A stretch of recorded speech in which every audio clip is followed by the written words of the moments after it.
كده عليها جدا. وبعد كده صفيتها وقمت حطاها في الميه وحطيتها على النار وسبتها تبتدي ان هي ايه تفتح مع نفسها كده في الميه. لقيت لون الميه طبعا بيغير. فانتي هتعملي ايه بعد ما تلاقي الميه صفرة؟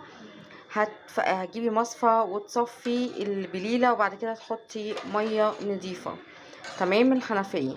بعد كده يبتدي بقى اول ما تلاقيها ان هي خلاص قربت تستوي وفتحت معاكي، بتحطي لبن. ده كيلو لبن وده ربع كيلو عاشوره تمام. وبتحطي شويه سكر على حسب السكر بقى اللي انتي عايزاه.